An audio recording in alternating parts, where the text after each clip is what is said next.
after mixing the best I could do at home, after taking the song as far as I could with what I had in the box, brought it in here and split things up. So I have not only control over it through the desk, but also because the desk itself adds a warmth and a certain type of distortion and clarity, which I really like. It kind of, you could say it makes it sound more analog. All this was recorded at Sunset Sound in an analog studio on a sort of API based desk.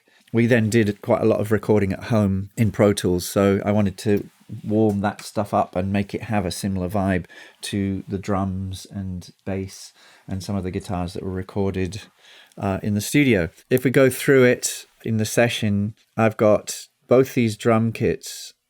There's two drum kits. There's a first verse drum kit, which is a slightly lighter sound, and then a heavier, sort of more normal, I suppose, drum sound for the rest of the song. And what I've done here is split it up. So I've got the direct kick sound, which is the close mics. I've got that trick that I've explained actually before on other Mix with the Master sessions, using a guitar distortion pedal, in this case a Sans amp, to give a thickness to the kick. I've got the direct snare and a distorted snare, which is just actually this time what I've used to get the low end on the snare is I'm using a distressor compressor right over there. It's really hitting it hard. And on this particular track, I'm just using this for the low end of the snare. It's to make it really thick. And if you look at the EQ that I've got here, it's got quite a lot of the top end is rolled off and the low end is boosted. So this sound, if I play it, actually, I'll show you what I'm talking about. So this is the normal snare mic, which is just a 57, and then this is the low end. It's just sort of a thuddy kind of sound, and together it just sounds quite thick. With the kick, I'm doing kind of the same thing. I've got a sort of direct mic, and then I've got a distorted Sans amp underneath it. So together, the close mics sound like that. And then I've got the room mics of the drum kit, which sound like this. And then I've got the sort of close mics. In this case, I've also got some overdub brushes that we added. So all together, it sounds like this.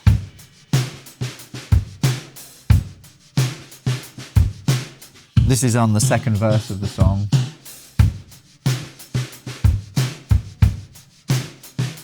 The reason I've got it split up this way is that when I finish the mix and I'm totally happy with it, we can actually print the stems this way so that I have some control by using the stems to change anything I want. For instance, if I want the snare louder, I can use the snare stem, kick drum louder, the kick drum stem, or I can put the rooms up, and I can add this to the final mix that I've got, if I choose to change it.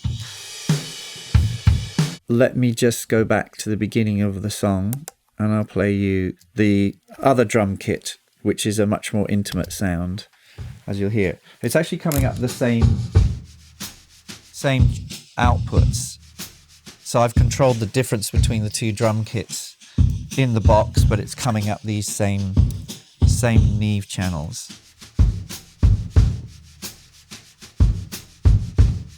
So if we go down here, we can add, I can solo the bass,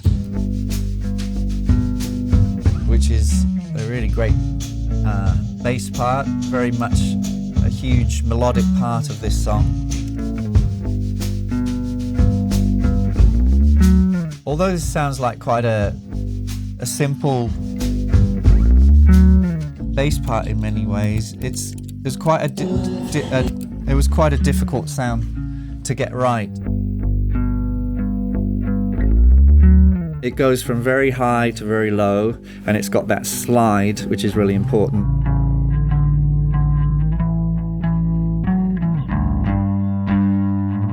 I found that when it went from the verse to the chorus, it needed to change sound. I've got this EQ here. As you can see here, I've split this close mic to another channel, and it changes sound on the choruses. I've got a slight time adjuster, which is in samples, which is changing the phase relation between it and the DI and the other close mic. You get a tonal difference from that sort of sound to this. You can see the phase is different. In the song, I found that cuts through better doing the two different sounds. As you can see, it goes to the chorus here again, and it changes phase again. But if I'd say just recorded a DI or just one microphone on the amp, I wouldn't have been able to do this. I find it very useful to put two microphones on the same source. The thing with Black Rebel Motorcycle Club, a lot of their songs are all about mood. Is actually the most important thing about making records is to capture a mood that's been created by the songwriter that they felt when they wrote the song, and really understand it and exaggerate it by perhaps adding certain overdubs, by using certain reverbs. The whole tonal thing to me is really fun to play around with different feelings that you can get from, say, different reverbs, delays, because to me, the most important thing about records, they move people when they listen to it. That's what, to me, music is all about that. I find, for instance, when I'm working with a band and we've done a couple of takes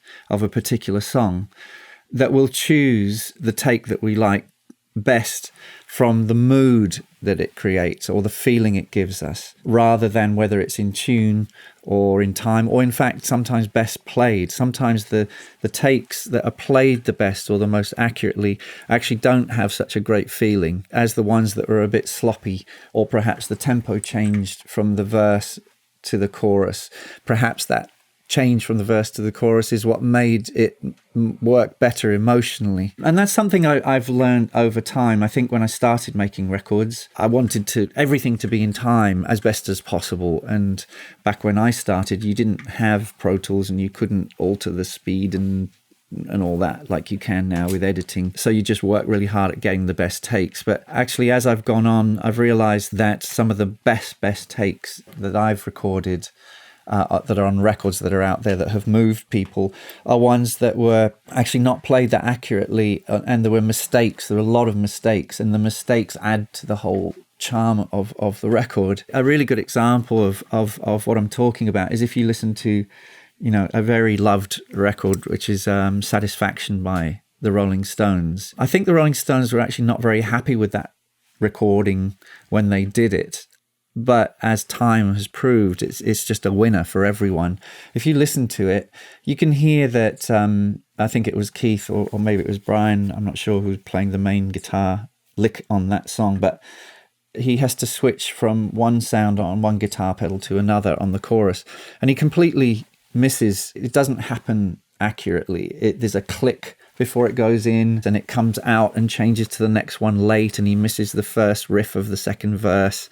And all kinds of things like that happen throughout that song. And, because it was analog and because maybe they didn't have a lot of money to do it again or whatever, I don't know what was going on in that session, but it came out the way it did. And if you listen to it, that's the charm of that song. You can actually hear the guitar, him stopping playing and hitting the guitar pedal, and then it clicks into the chorus and it's like, and then, it's funny, but that, like, nowadays, I think a lot of people would fix that because it's easy to fix nowadays. And then the charm's gone. So I urge you record makers out there to make mood and feeling the most important thing when working in particular with rock bands, where there's a chemistry between the musicians. I think it's really important to capture the character of those people and how they work together.